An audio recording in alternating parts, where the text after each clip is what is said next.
get it right the first time. Okay. So our next speaker today is Dr. Dan Sikkema from Quanterix. He also has a wealth of experience in at companies previously like GSK. And without further ado, Dan. Okay. Yeah. Thank you. Well, I gave a fairly similar talk yesterday, but I added some new twists because I was a very late addition last night to fill in a spot on the speaking today. So I wanted to have it a little bit more immuno-oncology focused, and Kai and we had earlier discussions on pharmacology and immunogenicity and biomarker regulation and so forth. I have a few of those in here, so I'm going to skip through some of that fairly quickly because it was already covered so well by the previous speakers. But I might add a little extra twist on a few of them based on certain experiences. So like you were told, I spent 25 years working in big pharma. I was head of a clinical immunology group at GlaxoSmithKline, spent a lot of years in vaccines.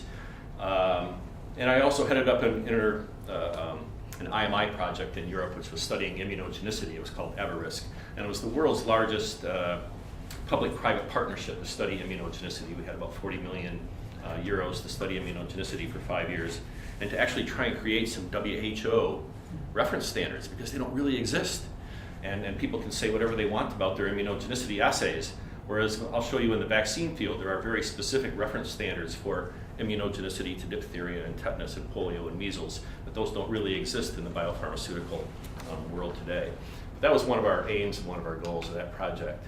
As I showed yesterday, and as we've heard today, there are about 200 different FDA-approved protein assays, but many of them have been around for 10, 20, 30 years, and may have been developed using technology from 10, 20, 30, 40, 50 years ago. But there are these thousands of additional proteins that we're just now being able to really accurately and precisely measure. And it was also brought up earlier that there can be many different isoforms of these proteins, many different glycoforms. So even that 4,000 could be really 400,000, depending on the different types of isoforms of some of these proteins going forward. So typical pharmacology would be these typical big three. How much drug is there? What is it doing immunogenicity-wise? These are therapeutic proteins. They might be injected into the eyeball, into the synovial cavity. They might be inhaled. They might be injected a whole bunch of different ways. You might only get it once or twice a year. You might get it daily. So the frequency of administration, a lot of things can affect immunogenicity. And then when you have immunogenicity, how do you characterize it? Is it all to the same exact epitope? Is that an epitope you need to change? Are they maturing in affinity? So many different types of factors that can affect the immunogenicity of a protein. And then the Crystal City meeting where they talked about fit for purpose, and then the most recent bioanalytical method validation guidance that was just issued by the FDA. It'll be discussed at all the upcoming bioanalytical meetings for the next year or so, and I think at WRIB they're going to have a big concentration and a big focus on writing a response, or writing sort of the CRO perspective to that new guidance document. And then cell and gene therapy kind of changes the whole paradigm. You're not just giving a drug and looking for its receptor occupancy or its clearance or its half-life. You're giving cells to people, or you're changing their genetic makeup. And again, it stretches we have to use our brains a lot more. You can't just follow the guidance in step A and step B and step C. It's never been that easy anyway. There's a lot of interpretation to these guidelines, but it even becomes even more challenging when we're constantly pushing the envelope on technology. So I'll talk a little bit about complementary and companion diagnostics, and I won't talk too much about the free and total target engagement. That was covered pretty much previously. Biomarkers that are used for treatment decisions, I'll mention that a little bit. So we'll just go through it. But how can Simoa help? In some ways it can help us improve the LQ. Maybe we have a PK assay for a bispecific that's given a very, very, very low dose, an ascending dose study. In those first couple of doses in people, they're almost giving nothing because of the potential toxicity of some of these drugs. So we need to have a fairly sensitive assay in order to be able to measure it. And typical anti-drug antibody assays are usually pretty sensitive, but the neutralizing assay, whether it's cell-based or ligand binding, usually is not nearly as sensitive as the anti-drug antibody assay. And even though FDA and other agencies prefer that you use a cell-based assay, they think that's a little more human-like or biologically relevant. If they're getting cytotoxic drugs and oncology drugs, quite often you have to use a non-cellular assay because of those drugs would kill the cells that you're trying to do your assay in. So we can detect growth hormones and growth factors and other types of biomolecules much less invasively. We can measure things that we really couldn't measure before. We heard about the 3 microliters of CSF from the mouse, or the synovial fluid sample from a mouse that you want to get 50 assays out of. You can only do that if you have enough sensitivity to be able to dilute that sample 50-fold, 100-fold, 1,000-fold, whatever it happens to be. And obviously, if you have automation and good reproducibility of your assay, it'll help standardize some of these assays that are still relatively new, and there's so many different platforms going forward. Eventually, maybe the industry will help pick one based on the reproducibility and the clinical efficacy data that's established around that biomarker.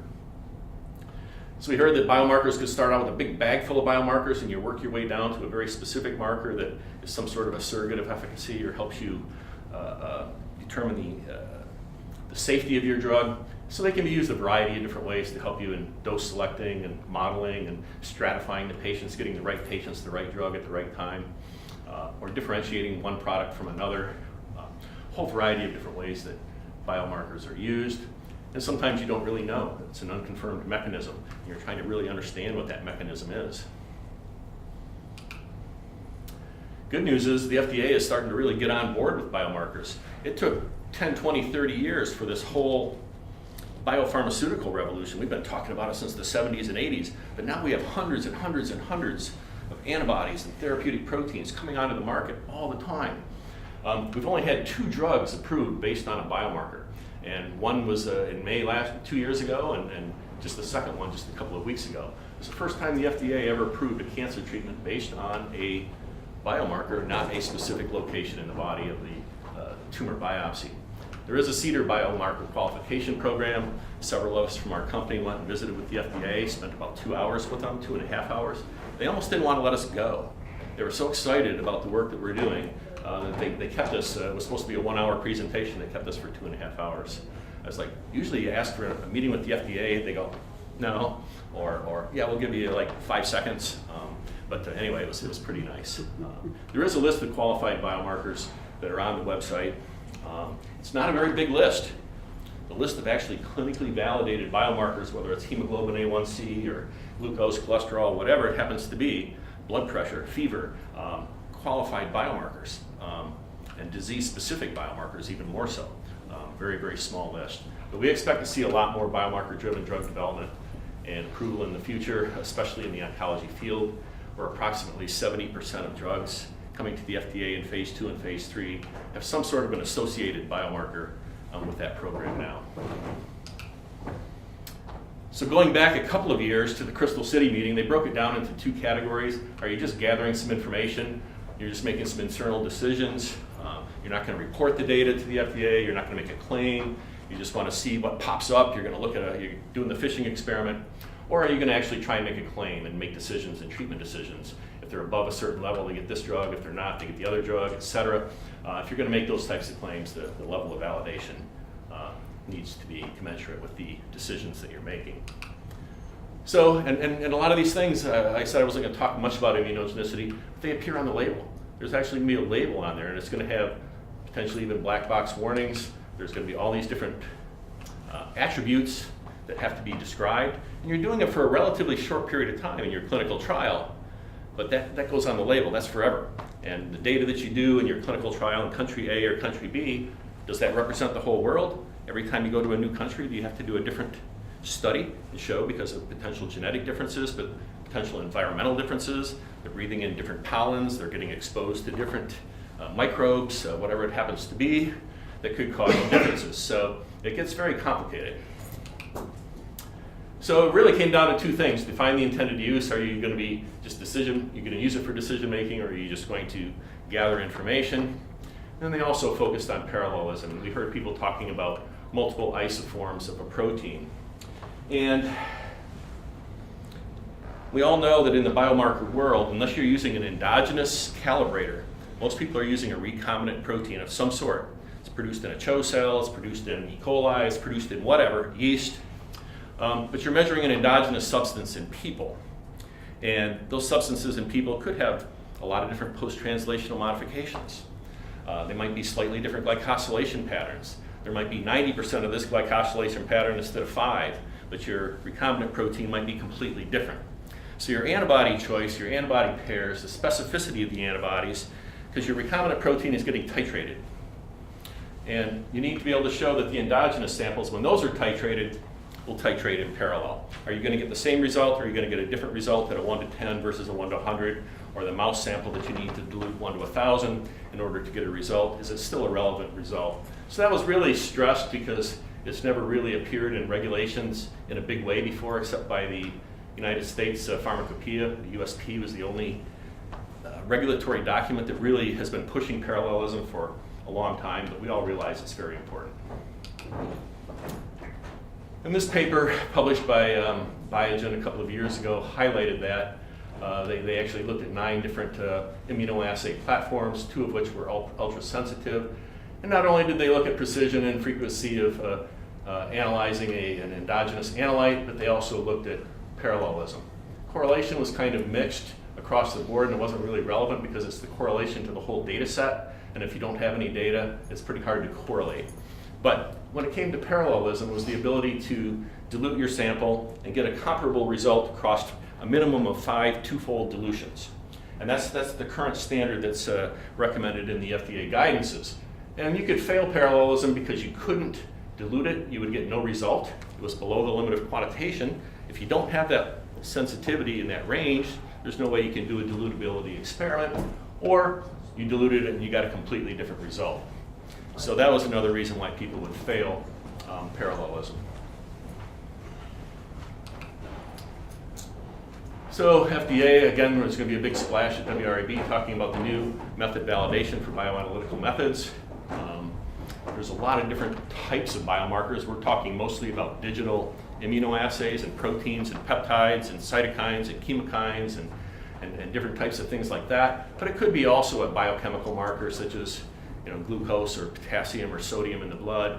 It could be nucleic acids. It could be an X-ray. It could be an image. It could be any number of different types of biomarkers that people are looking at, and a whole bunch of different types of platforms, and even platforms that incorporate immunoassay and LC-MS/MS together, immunocapture LC-MS/MS, to improve the sensitivity. And I think of them as all complementary to each other. There's never ever a single one, usually, that gives you completely the entire clinical picture. It's really a combination of different assays and orthogonal methods that complement each other and give you a better overall picture. The ideal thing is to be able to choose the right drug candidate, get the right patients, help to treat those patients and get regulatory approval. And Brian Booth, been at the FDA for a long time, always emphasizes that even FDA-approved diagnostic kits still need to be validated for their intended purpose. You can't just plug it in, run the assay, and say, this is great. No, is your instrument validated? Are your technicians trained, et cetera? Is your environment suitable for running these assays? And there's a lot of regulations out there. These are just some of the immunogenicity ones. But the industry knows, the drug industry knows how to get a drug developed. They're very, very, very good at developing assays. The CROs they work with are all experts in regulatory affairs and assay development and assay performance. But how does it translate into the wider world?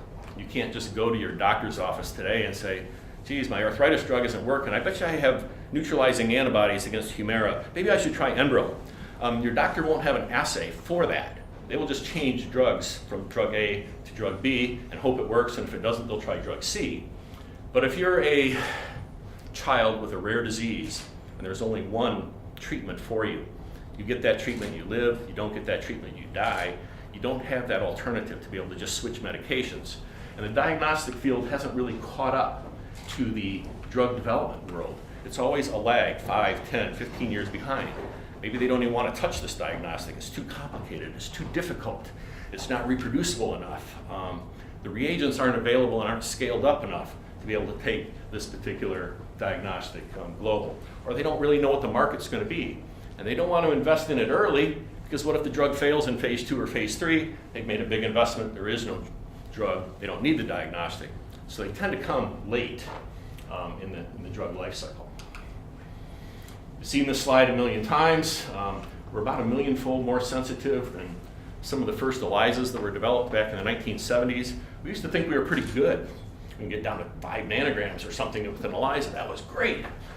You know, we could run the clinical trial. Next thing you know, we're in picograms, and now we're into femtograms. So we can clearly measure things today that we couldn't measure historically. And then putting that into actual daily clinical practice. Haven't gotten there yet.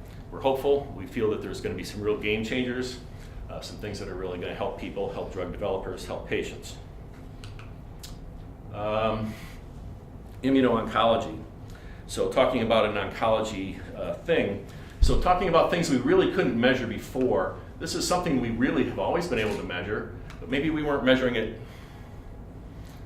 differently like we are today. So patients, when they come in and they have a PSA screen, which is probably the most common cancer screening assay in the US and Europe for men,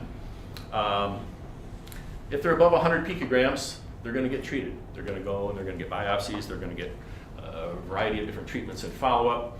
If they're below 100 picograms, you wouldn't see this data. This is Simoa data. You would just see a black line right here of these 25 spots or so, and they would just be right there. And you wouldn't know if you were here in 2004 and you were here in 2012 and you're here in 2016. You wouldn't know. You wouldn't have that ability to see. All you would see is just the black line, your BLQ. You're okay, go home, don't worry about it, come back next year for your test. But now as we start getting into more personalized medicine, perhaps it's important. So there was a study done by Hopkins and NYU a few years back where they took 35 patients post-radical prostatectomy. They had their prostates removed, and they took a blood sample 6 months after the prostate was removed. And theoretically, you would have no PSA, you have no prostate anymore. But 2 patients were positive. The other 33, there they are on the black line right there.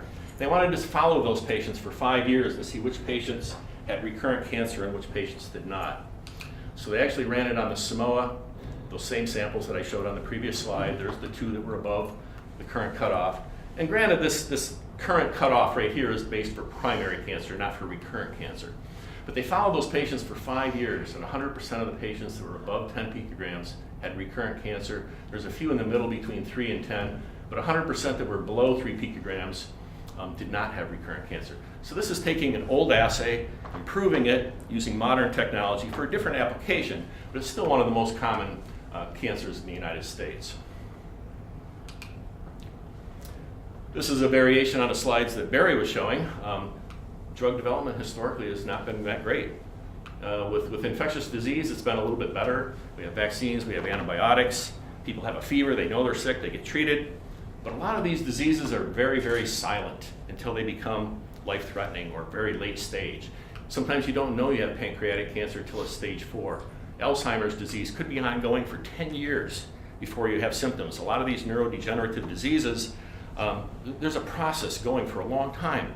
Maybe the symptoms are relatively mild, but they're progressive, and it takes a long time before they really fully clinically manifest themselves. And my mother-in-law is in a nursing home right now with advanced dementia, and really doesn't know who I am, doesn't know her family, doesn't know her children. It's really sad. But if you had biomarkers early to detect this while it's still asymptomatic, what if the drug could slow down the progression so you don't lose cognitive function so rapidly? You might be able to live the rest of your life. You still have Alzheimer's, it's still progressing, but maybe at a slower rate. And if you catch it before the symptoms occur, perhaps they can still live a relatively much more normal life. So a lot of these things you just don't know in the early stages. But as Barry showed, about a 3-fold higher approval rate from phase 1 to approval if you have a suitable, relevant biomarker to help guide your clinical development. Drug toxicity, you heard Kevin talk about that today, 4th leading cause of death in the United States. Poor boy here, I've had 2 knee replacements. Used to like skiing a lot and destroyed my body in a couple of ways.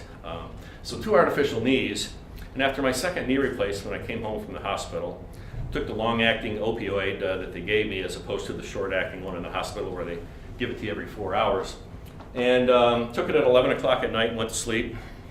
3 o'clock in the morning, my eyes are swollen shut, my ears are swollen out to here, my throat is swollen, I can barely breathe. Hauled me off to the hospital, carried me in, IV steroids and epinephrine into the thigh and so forth. I was probably within an hour of dying, they said. My blood pressure was down to 60/30. My heart rate was at 160. It was about ready to explode out of my chest. Couldn't stand up, couldn't walk. Came very close, so anaphylactic reactions. And we know also with CAR T therapy and some of these other more modern therapies, roughly 50% of the people end up in the intensive care unit after treatment with some sort of a cytokine storm. So being able to predict that would be awesome. And they have to give a lot of adjunct treatments and therapies to those patients to manage these types of anaphylactic reactions in people. But not just drug toxicity, but what about treatment complications? So nobody really mentioned C. difficile earlier today. The 30,000 deaths per year in the United States is C. diff. And C. diff is a bacteria that's a normal colonization in almost all people. Sometimes it can overgrow if people are on long-term antibiotic therapy. People that have colon surgery and they're on a lot of antibiotics, and then sometimes this bacteria grows or overgrows. There's also a nucleic acid test that's out there. And it probably overpredicts because it just says the gene is there. This may not necessarily be expressing the toxin. And again, the poor old mother-in-law that spent the extra 2 months in a hospital after back surgery because she tested positive for C. diff, and they wouldn't let her get out of the hospital until the C. diff was negative. But was she actually producing toxin? Could we measure it by our protein? C. diff toxin is very much like botulism toxin or tetanus toxin. They're from the same class of organisms, these Clostridia species. And very, very, very small amounts can have very strong effects in people. So without the right technology to be able to actually measure it at the protein level, we might be able to have a complementary treatment. If they test this nucleic acid positive, they can do a follow-on test for the toxin. So biomarkers are really important, we know, to help stratify patients, predicting responses. Do they have PD-L1? They should get this drug. Predicting recurrences, I mentioned a little bit with the PSA. But we really need better biomarkers for immuno-oncology. We're at about a 20% predictive efficacy in patients. There's probably still more to be squeezed out of that, but we're not to the level of efficacy that we want. Efficacy is not necessarily long-lasting sometimes. How do we get better at that? How do we get more information, can squeeze all that information out of that sample? As Barry was saying earlier, simpler sample collection. And maybe we can collect samples less invasively and more frequently and be able to monitor people a little bit more carefully and cost affordably. So we know that the traditional trial and error practice of medical practice is sort of eroding. There's a lot more biomarker-assisted diagnosis now. It's really a huge opportunity in the cancer therapeutics area, and hopefully the diagnostics industry can catch up with the drug developers. We know they're always going to be a little bit behind, but the more success they have in the treatment of people, the more rapidly some of these diagnostics and the ability to follow patients more effectively, the more rapidly that will occur. A couple slides on vaccines just to show that we've done really well preventing diphtheria and polio and measles and rubella and mumps and a lot of things over the years. But we haven't done very well in the therapeutic area because there are so many different types of viruses that we know cause cancer. We know that they can do a good job with hepatitis C, but there's still 500 million people in the world with hepatitis B. Hepatitis B, the leading cause of liver cancer, liver cirrhosis, liver fibrosis, liver failure. Hepatitis C is still big in a lot of parts of the world that don't have all of the medications that might be available today. So a lot of interest in therapeutic vaccines. How do we get rid of human papillomavirus? We know we can prevent it, leading cause of cervical cancer, head and neck cancers, throat cancers, different types of cancers. The hepatitis, like I said. So we need therapeutic exercises, perhaps with checkpoint inhibitors. I know that there are some potential risks of autoimmune disease. If you completely uncheck the immune system, it's going to go kind of, wild and maybe overdo it a little bit. But if you have a really severe pancreatic cancer, stage 4 lung cancer, or something like that, you're probably going to try Keytruda and try some of these checkpoint inhibitors to try and keep it under control. So anyway, I expect to see a lot more development in that field over the years. I don't know that we'll ever get to this level of efficacy with immuno-oncology, immunotherapy today. They're not quite as simple as neutralizing diphtheria toxin. Probably measles and smallpox, the two most infectious or contagious diseases in the world. But we've done a really good job historically. Leading cause of acquired mental retardation in children 1 in every 200 babies born in the United States in the 1980s, I would see a spinal fluid at least once a week, positive, or Haemophilus influenza type B. And these children are permanently mentally retarded if they survive. So it was the leading cause of acquired mental retardation. They're usually protected by the mother's antibody until about 6 months of age, but between 6 and 24 months of age, their immune system is not strong enough to be able to fight off some of these bacteria that they can acquire. And these bacteria, they can go from a healthy child bouncing on your knee, smiling, having dinner at night, to full-blown meningitis the next morning when they wake up, they're completely limp. So it's a very, very rapid onset disease, but the vaccine, virtually 100% efficacious. And it's not always just how much antibodies there. The isotype of antibody, the subclass, the persistence of the antibody. Perhaps that's why they give vaccine doses at 2, 4, 6 months of age, and another one in the second year of life at age 12 months to protect them in that second year of life until their immune system is strong enough to be able to deal with it on its own. Memory induction. So you can establish memory. You know that if you get a vaccine shot and your shoulder hurts for a couple of days, part of that's your memory response is saying, I remember this stuff, I'm gonna go get it. Sometimes you need to have a certain persistent level of antibody because, like I said, those bacteria can kill a person in 24 to 48 hours. Most memory responses take 3, 4, 5, 6, 7, 8, 9, 10 days to come up. So that's why vaccine interval is very important. So Immuno-Oncology and Interferon-Gamma, this was a poster at SITC from last year, a year ago, I guess it was November of 2017, where they looked at stage 4 pancreatic cancer getting standard of care or standard of care plus IMM-101. I said, what the heck is IMM-101? So I looked it up on clinicaltrials.gov. Turns out it's a mycobacterial protein. These are proteins from, very similar to BCG, very potent T-cell stimulants. And the patients that got this, along with the standard of care, had the highest odds of survival. They also had the highest interferon-gamma levels. So interferon-gamma seemed to be a predictive marker to the patients that were going to respond the most favorably and actually have the highest odds of survival. So interferon-gamma, we've known about it for a long time, not always been real easy to measure. And are we talking about a difference between a half a picogram versus 3/4 of a picogram? That's you need to have a pretty darn accurate and precise assay to be able to, that's a 50% difference, but you're talking 1/4 of a picogram difference. So again, something that we can do with Simoa. And when I look at today's immuno-oncology and immunotherapy and oncology treatments versus historical, they were going after microtubules, DNA synthesis, protein synthesis, intracellular types of mechanisms of cell division, rapidly dividing cells, go after those first, your hair falls out, etc. But now we seem to be going more of an extracellular approach. They're going after the outside of the cell, using antibodies that have ADCC or CDC activity to directly kill the cancer cell, either using cytotoxicity or complement to punch holes in the membrane. Or they're going after checkpoint inhibitors to help revive the T cell, make the immune system stronger. A lot of activity in these different types of molecules. And I worked on CTLA-4, one of the first molecules I worked on at Bristol Myers Squibb back in the early 1990s. It took a long time before the molecule got approved.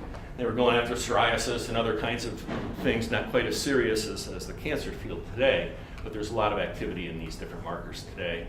And then the CAR T, which is just taking off all over the place, and bispecific, so it's a matter of engaging the effector cell with the target cell, bringing them together through a bimolecular recognition, a T cell receptor versus a cancer cell antigen. Again, I won't go through this because there's just so much activity in all of these different types of markers.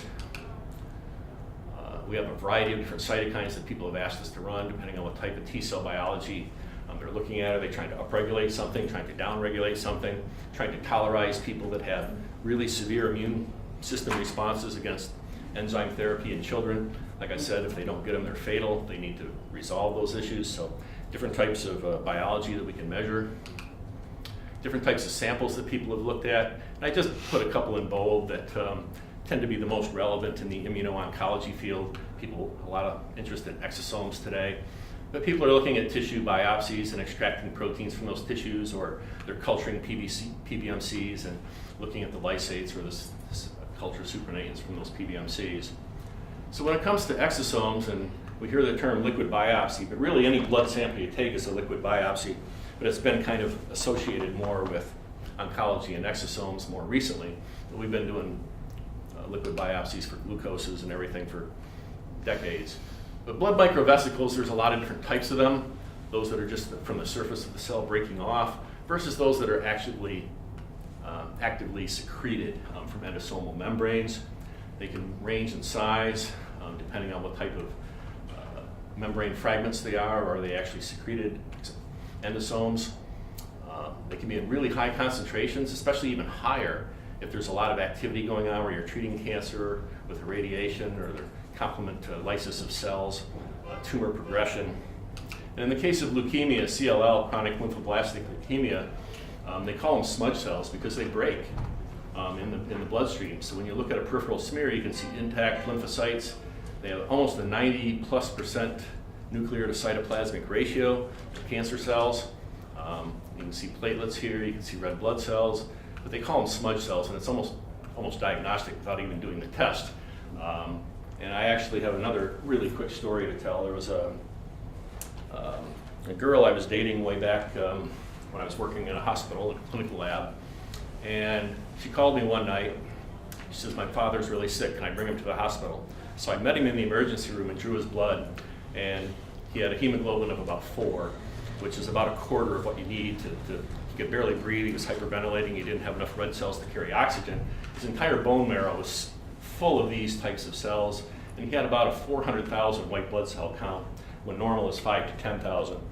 He died in 5 days after that. But so it's the most common adult leukemia. That's just an example of the types of little pieces of membranes that can be floating around in the bloodstream, and they can have a lot of information, both nucleic acid and protein.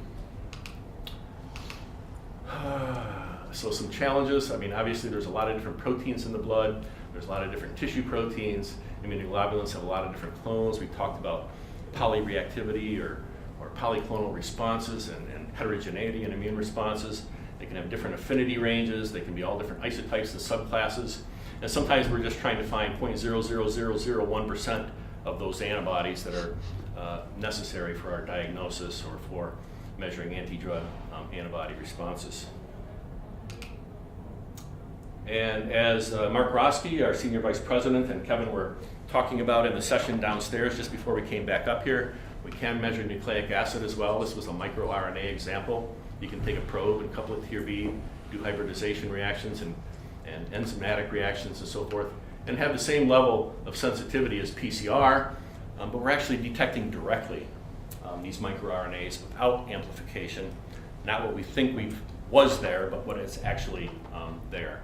So this was applied for 3 different microRNAs specific to a couple of different types of cancer, colon and breast. This was the 3-plex assay, again showing comparability to RT-PCR and specificity for this type versus this type versus this type with no cross-reactivity. So those were the types of cancers that they were looking at. So if people are interested in that and have experience with nucleic acid, as Kevin said, our bandwidth is a little bit limited now. We're aware of it. We know people are really interested in it. We haven't done a whole lot with it, but we would love to collaborate and work with people that have the right types of samples and the right expertise and the right ability to do the appropriate comparisons. Single cell analytics, we heard earlier, talked about circulating DNA and circulating tumor cells, and actually single cell proteomics, how many proteins per cell.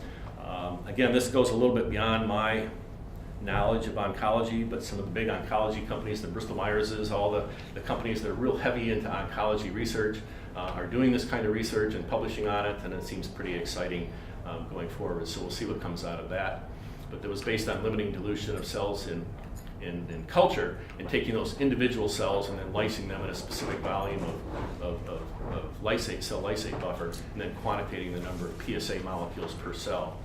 And if you would do flow cytometry, you might get an average number. You wouldn't see the variability between early passage versus late passage of these cells. and the reduction in PSA expression per cell. You would just see an average number. You wouldn't see the heterogeneity.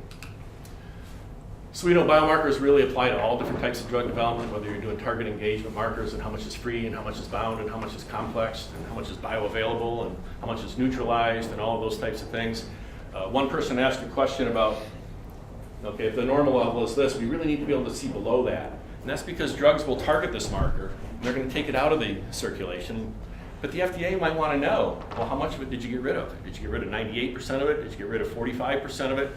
So differentiating free versus bound or bioavailable markers, safety markers, we heard about kidney markers, liver markers, cardiac markers, inflammatory markers, efficacy markers, all different types of things, and ultimately getting into sort of prognostic and diagnostic and routine medical practice, kind of where they hopefully evolve to. So that's about it for me today. Obviously biomarkers can help us with earlier endpoints. Do you wait 5 years until cervical cancer develops, or do you take action based on a pap smear because you have a biomarker that says this is highly likely to be cancerous? You can take earlier treatment. You can take more frequent measurements. You can go for an annual screen. You don't have to do a surgery to take the sample, those types of things. So getting the right target, the right population, the right treatment at the right time for the right patient. And hopefully with Simoa, we can take more of these research biomarkers, these thousands of markers that are haven't really been fully associated with the disease, and move them into that clinically validated realm like we've done historically with hemoglobin A1C and diabetes and other types of treatment markers. So, thanks.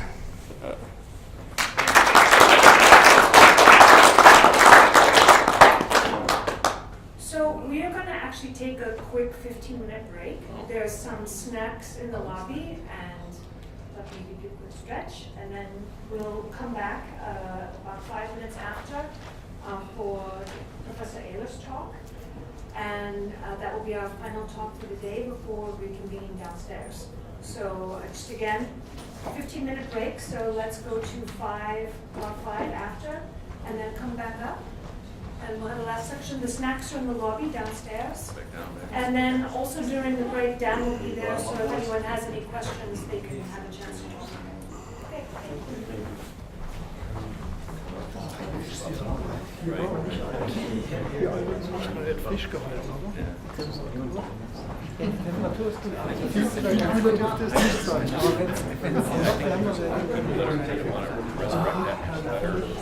Better mammogram, better PSA test, better colon screening test. Those are the three main cancer surveillance screening assays that are also I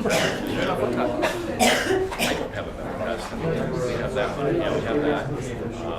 There are a couple of companies working on different kilograms and other types of molecules that they feel might need more specifics. You might still screen with one, but then you might take it into others. They do. It's still widely used. It's bad. It's terrible. But it's still used. It's still the gold standard. It's still the best way to fire. Right. And if it goes above that, Yeah. there's a clinical hold. Right. So, Break. Hey, young man. Still where you get to that level. And when do they start screening? At age 50? Well, I felt I better. don't even know. So I had to go for my first frequent colonoscopy. Yes. I should have done it probably about 8 years ago. But yeah, those are, and the mammogram and the pap smear, those are the 4. There's 2 for women and 2 for men, you know, that are the most widely used cancer screening. But they're trying to come up with liquid biopsy assays, or they're screening for HPV now at a viral genomic level, as opposed to just doing a pap smear and looking at this. If you just take the pap smear in the wrong spot, or you only look at these fields and you don't see it on the slide, does the pathologist really spend 5 minutes per slide looking at 100 fields? Do they really?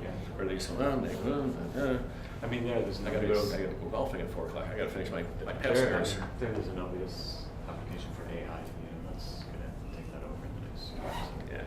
Yeah. But another question on the single cell. We did some of that stuff, and I'm really weak on that. I'm really weak on that. And it worked well, but we couldn't figure out. So similar sorting single cells, vision, and we were getting detection of certain cytokines. But when we didn't see anything, we didn't have a control to know that the cell was definitely there. Right. How do you come up with a control for that? So we were trying to develop like a housekeeping protein, but Right. the postdoc who was doing it left, and we adopted. So I was just wondering if That'll be a future PhD program for your next student, right? I was wondering if how they did it in this approach. This was just done based on cell culture. This was David Walt's lab, so our founder. And he was just doing cell culture versus 5 passages, 10 passages, 15, 20, 25 passages.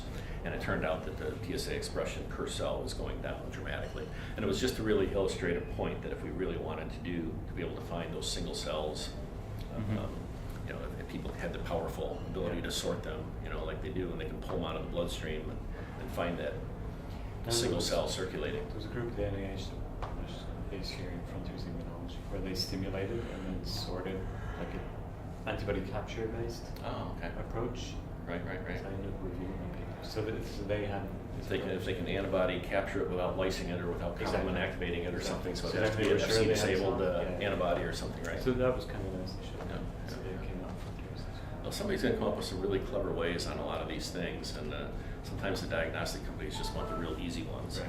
I don't know how hard they want to work at Beckman or at Abbott and some of the really big diagnostic companies that go after some of these. RNA-seq now, and if you go to the Immunology conference, that's what you see.